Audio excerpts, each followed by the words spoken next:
Ole Miss opens up SEC play with the Kentucky Wildcats. The ACC absolutely screwed Virginia Tech, and we talk about the other games around the SEC today. Stripe out, get to the College Corner. If you have a stripe out emergency, they open at 8:30 this morning. This is the Locked On Ole Miss podcast.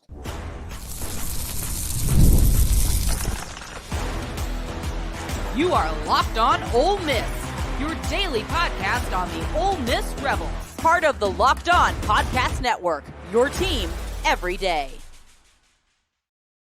Hello, and thanks again for making the Locked On Ole Miss podcast your first and listen every day. I am your host, Steven Willis, the host of the Locked On Ole Miss podcast, and I am going to be joined by John Macon Gillespie, the publisher of Ole Miss on SI, to talk about the Ole Miss Kentucky game today. It's a stripe out, and remember, if you have a stripe out emergency and if you need some stuff, head on over to the College Corner on 6th Avenue. That store opens at 8:30 this morning. It's going to be open in 30 minutes. So if you're going to head up there and get there early enough, you can have that rectified. John, how you doing, buddy? I am great. It's an 11 a.m. kickoff, which the media adores. Loves it. Loves Going it. in the box. I mean, we love it. Fans hate it, but I mean, we love it. We get in, get our work done, get out, and we're able to get home and watch some of the other games for the day. So I'm excited. You know, I'm glad to be up and going this morning, and it should be a fun one today. One of the things that I missed was the 11 o'clock kickoffs when I was at Ole Miss up there meant that like Andre Ware was coming by the stadium. And I genuinely liked hanging out with Andre Ware. He's such a good dude and he knows so much about football. He was probably the broadcaster I most enjoyed meeting during my time at Ole Miss. Really? I mean, I can see that, honestly. I mean, I've never met him, but just kind of based on vibes I get based on broadcasts, I can see that. Yeah, and I mean, even as a fan, like going to college football games through the years, like I have not hated 11 o'clock kickoffs. I mean, I know some people do because of the heat or whatever, but it's not going to be bad out there today. And you know, I get the whole wanting to be in the Grove thing, but I still never hated 11 o'clock kickoffs. The problem with 11 o'clock kickoffs are not the people in North Mississippi. It's the people that have to get up to Oxford from the coast to where it's That's a true. 6-hour drive. Yeah. That's where the 11 o'clock kickoff really gets something. And for the longest time, like I guess when Dickie Scrubs was the booster that everybody was known about, he was like from Pascagoula or something like that. So there was a very big coast-centric vibe to some of the Ole Miss boosters, and because of that, they got loud about the 11 o'clock kickoffs because it's 6 hours away. I understand. Yeah. I get it. Yeah, I definitely understand that. I mean, you know, and with me having been based in North Mississippi pretty much my entire life, I mean, it's I'm coming at it from a different perspective for sure. You know, I never had to make a 6-hour drive to Oxford. It was about 45 minutes, so you know, it's a little bit different for me. Yeah, I represent. I like to think that I represent the South Mississippi section of the Ole Miss fan base growing up near Hattiesburg, like I did. So this game, the injury report, I love the injury reports. They're fantastic. They give us so much more information that we would have had, but Lane's obviously he's being honest, he's being real about it, but he's also having fun with it, I think.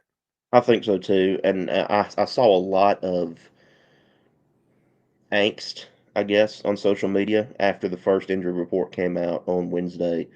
Um, it's not that big a deal. I mean, people are seeing it as okay. All of these guys are hurt.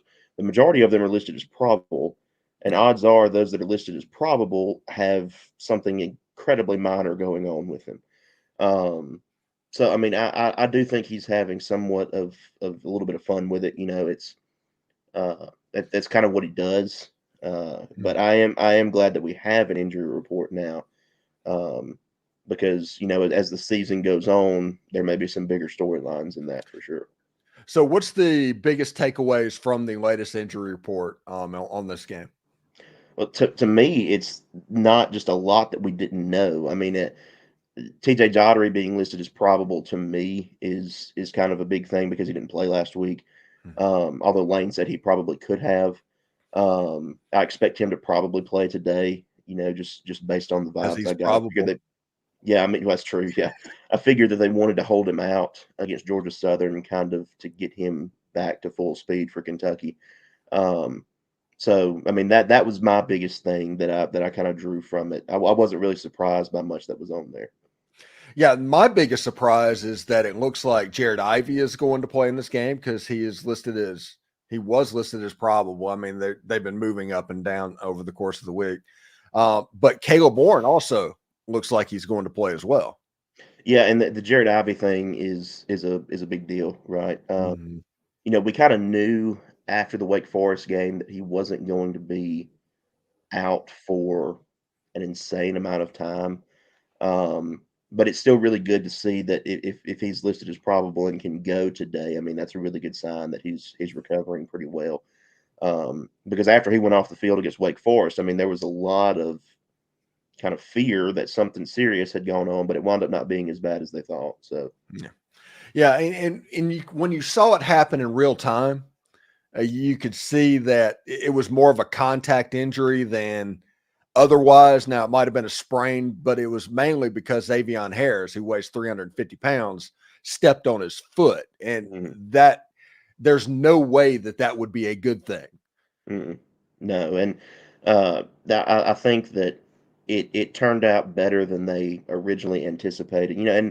And the appearance of it. I mean, him having to be helped to the locker room against Wake Forest, I think on a cart, if I'm not mistaken, usually signifies something pretty bad. But thankfully for Ole Miss, it was not.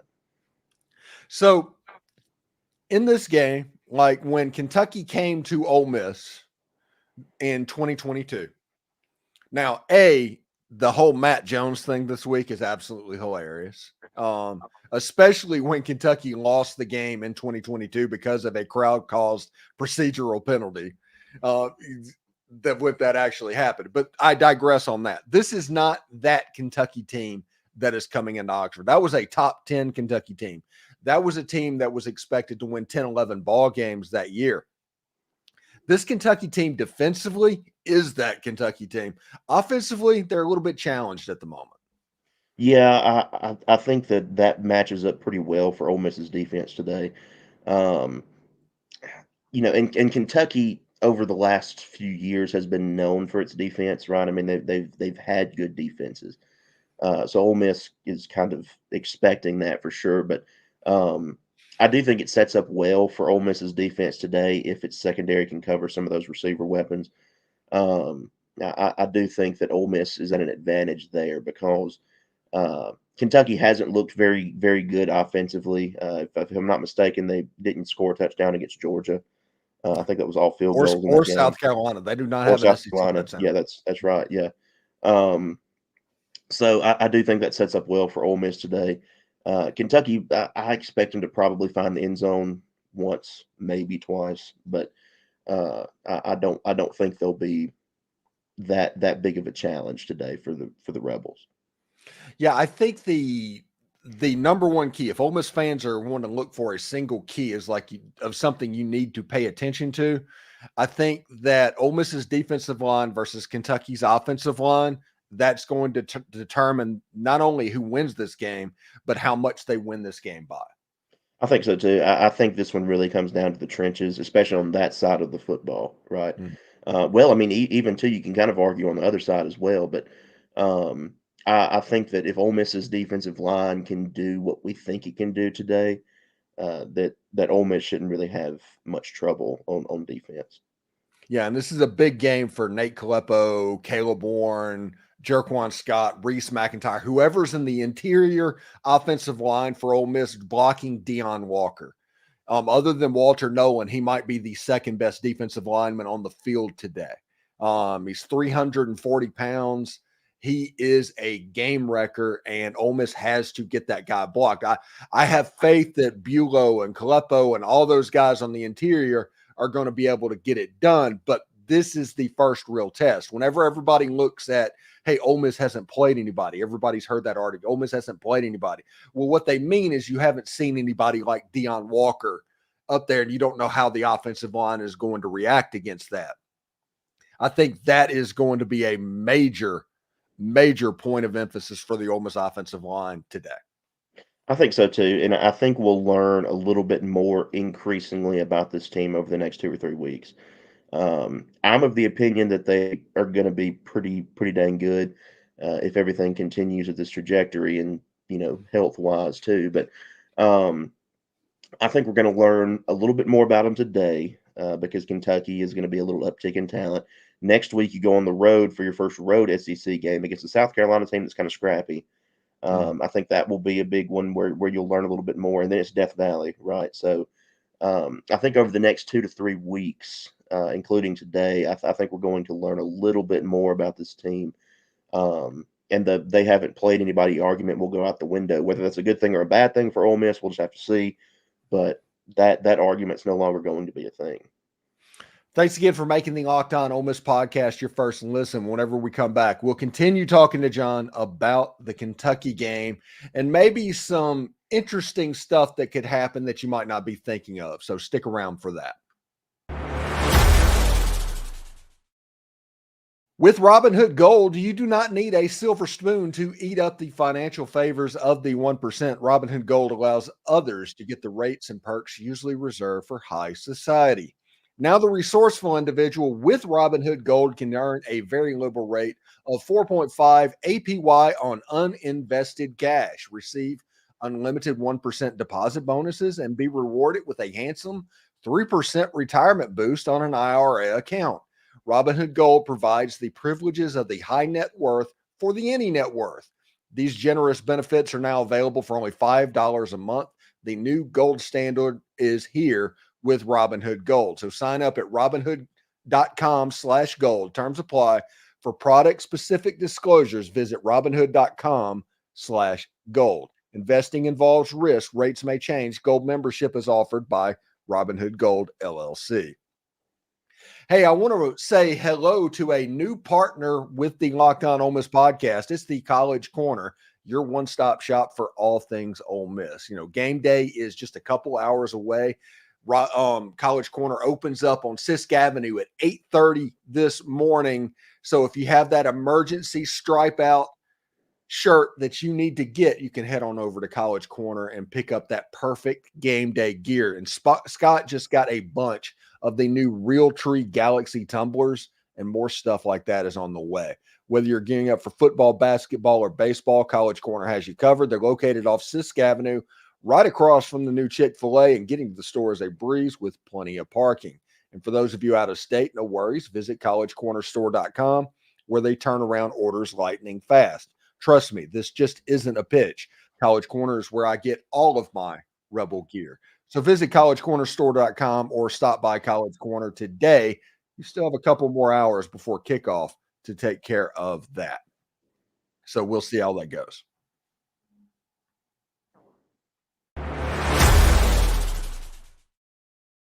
All right, John Macon, we are moving on. One of the things that is interesting to me is Kentucky is the second worst offense right now in the Southeastern Conference after September, ahead of only Oklahoma, which basically their injury report is their entire wide receiver unit. As an Ole Miss fan, they should be able to relate to that because a trip over to Auburn, they did the exact same thing, but their injury report looks like a Civil War battlefield report. It's absolutely nuts. And I just don't know if Oklahoma is going to have the horses to win that game. And I don't think Auburn's particularly good. I just think Oklahoma is just in a really bad way right now. But this Kentucky game, the weird thing is, even though the offense isn't that good, Barry and Brown and Dane Key are really good players. And they have to figure out figure out how to get those guys the football on a more regular basis, because they're explosive. They're good. Brock Vandegrift is a good quarterback. Kentucky has the pieces. They just don't have the proof of concept right now. Yeah, I agree. And I think those two names that you mentioned at wide receiver for Kentucky are going to be key for Ole Miss's secondary today. I mean, we've seen some issues, I guess is the best way of phrasing it, in the secondary so far this year with, holding penalties, things like that. But How they respond to this today, I think, is going to tell me a lot about where they are as a unit. Um, I mean, because you can kind of chalk up some stuff like that sometimes to just sloppy play, undisciplined, whatever. Um, but how they do it against an SEC opponent today, to me, is going to tell me a little bit about what to expect in the weeks to come. Yeah, and this is a situation. This game, we have an idea right now. I could probably, with about a 90% probability, tell you that Ole Miss is going to restart with the football to start the game, because either Lane Kiffin is going to take the ball or Mark Stoops is going to defer. And Mark Stoops famously is from Iowa.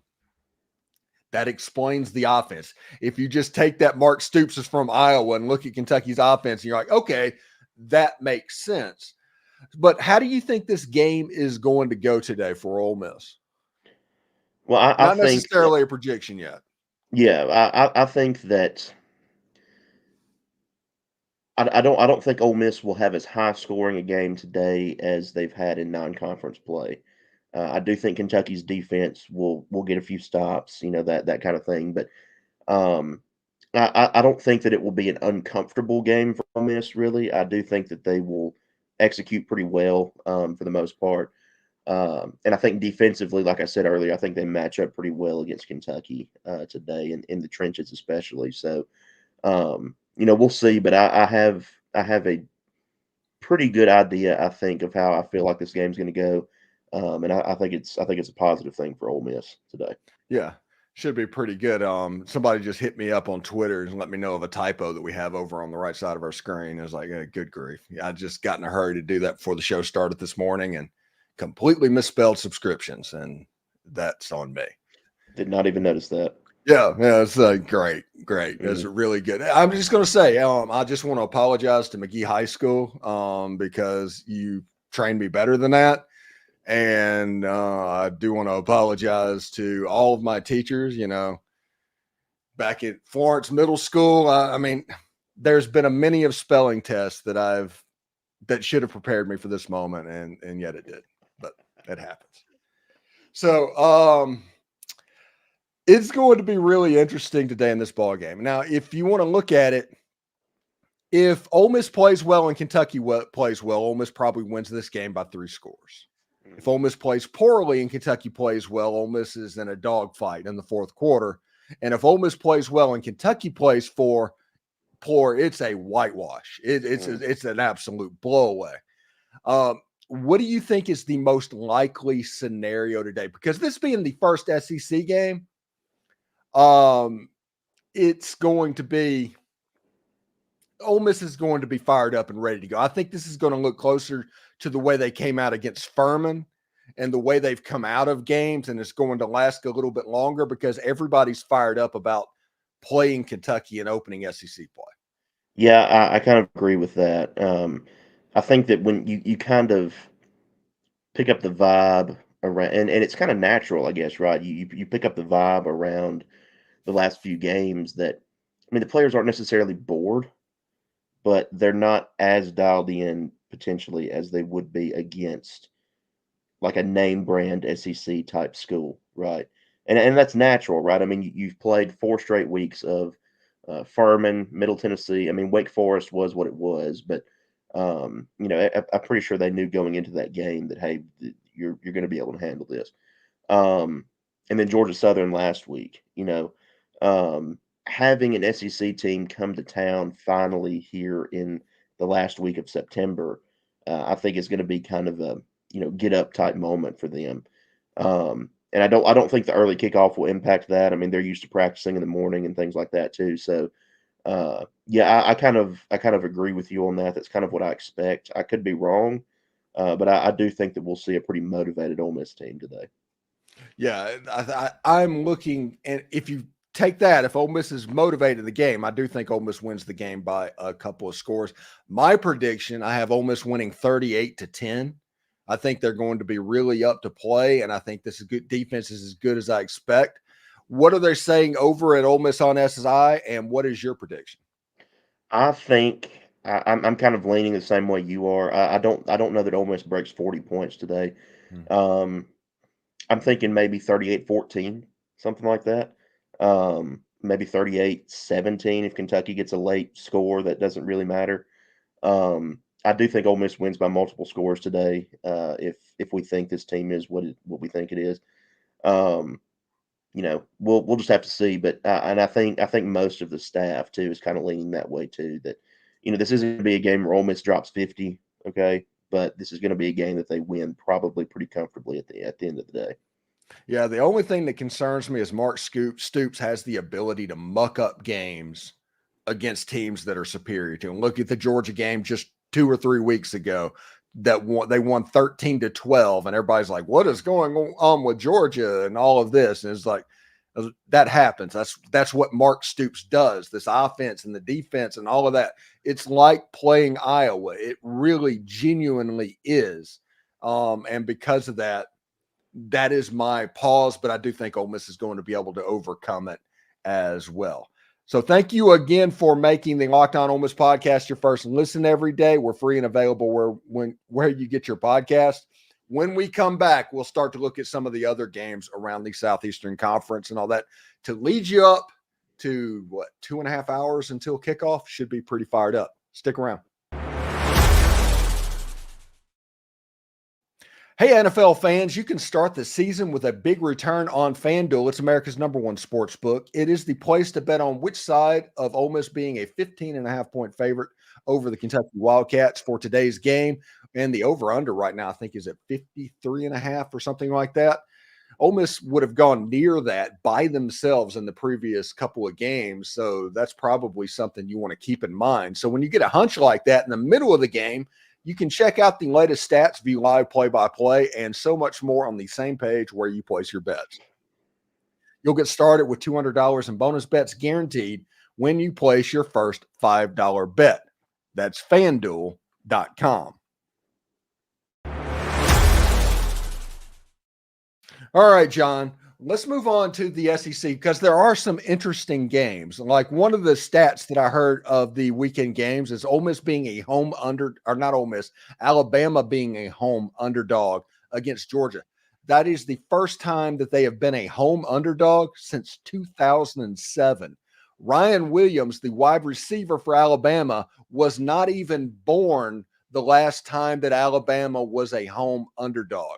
I don't know what to make of that. Now, we do a show called the SEC Squad every single week. And I said, that's like reading a foreign language. I do not even know how to comprehend that. Yeah, it's definitely strange. To date myself a little bit, 2007, I was in 4th grade. Oh, don't say stuff like that. So, I mean, I'm just saying that it's been a long time, right? I mean, and we're not used to that. And I'm not sure exactly where the line sits today. Georgia -1. Is that kind of close to accurate? Give me just a second. I will let you know. I'll just have to bring it up. But yeah, it is kind of a foreign place to be a little bit. I'm really looking forward to that game, actually. I mean, that's kind of duh, but those games have brought some really exciting moments over the last few years, and I'm glad that I'll actually be able to be home and watch it today instead of having to cover a game during the course of that. Yeah, it's really interesting. Right now, Georgia's a 1.5 favorite. The over-under is 50.5. Okay. And I'm leaning towards Alabama winning that game outright as long as they don't fall into the trap of trying to make Jalen Milroe into Michael Penix. Yeah. If they let Jalen Milroe be Jalen Milroe and they just run the ball and use those running backs in an offensive line, I think they can be pretty good in this game. And the reason this game is so important, everybody's like, well, if Georgia loses to Alabama or if Alabama loses to Georgia, it doesn't matter because of the 12-team playoff. Okay, I will give you that. But how big does that Georgia-Texas game and that Alabama-Tennessee game become at that point? And, guys, it does matter if they lose this game because seeding is going to be important in this 12-team playoff, right? I mean, and this a loss here can impact what happens in Atlanta in early December, who even gets there, because like you mentioned, that Texas game, that Ole Miss game that's coming up later for Georgia, you drop one here early against Alabama, and suddenly those games become massive that you're going to be playing against Texas and Ole Miss. So it does matter today, and I understand the argument of the 12-team playoff that okay, more teams are going to get in. You have a little bit more margin for error as far as getting into the tournament is concerned. But to me, the people who use that argument to say that this is a bad thing for college football are missing the point there, because I think it makes it better for the sport, makes it better for parity if you have more teams able to compete to get to a national championship at the end of the year. I just think that that's just how it is. Now, I do think 12 is a pretty good wheelhouse. We may move to 16, but I don't like the argument that this is a bad thing for college football. I know that's not what we're talking about, but just to kind of hop on my soapbox there for a minute. Well, last night, and let's just look at this for real. And you didn't see this live, but I'll let you know what's going on. Last night, we saw the ACC essentially fix a game, do a ultimate corrupt thing, bend their own rules because they were in danger of potentially having an ACC champion that had 2 losses and a loss to Vanderbilt at the end of the year. I mean, that was in play with the number 12 seed in the playoff, costing them about $50 million is how much it would cost them. And all of a sudden they're like, hey, we're just going to say we think this happened and we're going to justify what's going on, even though nobody can see it, and give the win to Miami because they're ranked 7th in the country and they're probably the only good team in that conference. Literally the 12-team playoff. This might be a negative thing. I'm of the opinion that replays need to be out of the conference hub. They need to get rid of conference hubs. They need to just do it on the field like that, and let's just deal with referee incompetence instead of corruption from the top down. I'm convinced of that at this point. I can see that. I mean, and I think that for a long time in college football, now I think replay is obviously a really good thing if it's done right. Right. I mean, I'm not saying, hey, you need to get rid of replay. Some people argue that because of the time it takes and stuff. But I do think that replay to an extent in college football has been a little broken for a while because of some things like that. And it does take a lot longer than it should. Yeah. And make those calls. In the NFL, I mean, they have the thing where you can just buzz down and say, okay, hey, yeah, that's wrong. Spot the ball, let's move. And, in college football, it's not that. You got to stop. And with 3.5-minute commercial breaks every 15, 20 minutes, I mean, that really mucks up the game and slows it down a lot. So, I think that there does need to be some form of change in the replay system for sure. Yeah. Yeah. And remember, everybody, if you look at it, the thing is like, I think he didn't catch that, or I think he caught that, or I think he fumbled. That's not enough to change it by the rule. I think does not work. And if you think they got it right in the end, that is not the intent of this rule. That brings in subjectivity into this, which is the antithesis of what replay was brought in to start with. It was supposed to be something that got the calls right. And they always talk about the difference between call stands and call confirmed. They're real big about that. You cannot make that subjective call whenever you ruled it a touchdown. There was not enough on that video to overturn it. They were hand fighting on the ground at the end. Of course they were. Maybe the ball popped out. That reeked a lot of A.J. Brown against Vanderbilt in 2018. So much of that. Yeah, I remember that. That was a big one. But yeah, you can't, if there's not conclusive video evidence to overturn a call. I mean, that defeats the purpose of doing it. Right? It's just a sky ref at that point. Exactly. I mean, because then you're just kind of making it an opinion call. You have to have conclusive video evidence in order to overturn the call that was made on the field. I mean, I feel like that's kind of elementary replay 101 type stuff, but sometimes it bears mentioning again because of moments that we see in games. So, it's I don't know. It's stuff like that kind of gets me going a little bit, like in a not great way. So we could spend an extra show probably just talking about that. But yeah. Now, I saw something on Twitter, and it very well might not be true, so don't hold me to it. But I saw this, and if it is true, it's at least weird. The referee that was in charge of this Miami game against Virginia Tech, where that call happened, was also in charge of the Miami Duke game, the lateral game back in the day, where the Miami player had a knee on the ground and ended up they lateraled and scored a touchdown beating Duke. Now, that is at least interesting, and probably at this point is worth a little bit of an investigation. Yeah, and if nothing else, I mean, it's potentially indicative of this crew not making really good calls under pressure, Mhm. and them being faced with some weird scenarios, but not being able to sort it out properly. If there's no extra conspiracy behind it, which I'm not necessarily going to say there is or isn't, but um, at least that indicates a track record of not being able to make proper calls in high pressure situations, game defining situations, where yeah, something may need to be looked at there. All right, College Corner Store off of Sicily Avenue just opened their doors. So if you have a stripe out emergency today, you can stop by there and Scott will take care of you. John Macon, thank you very much. What do you got going on at Ole Miss on SI today? A lot of what we usually do, man, and we're gonna have a lot of in-game coverage. I've got one of our new interns in the box with me today. Going to be showing him the ropes of how game day works. Really looking forward to that. He's a great kid, really good writer. It's Billy Kuehl. If you're interested, if you see his byline, it'll be him up there with me today. Um, yeah, we're gonna have in-game coverage. We're gonna have post-game stuff going on. Throughout the evening after the game is over with, and yeah, it should be really fun. I'm glad that SEC plays finally here in Oxford. All right, everybody, be safe heading up to the ball game. Have fun in the Grove if you're enjoying some beverages this morning, and head on over to the College Corner Store if you're having a stripe out crisis when you're wearing red when you should be in powder. They'll take care of you as well. John Macon Gillespie from Ole Miss on SI.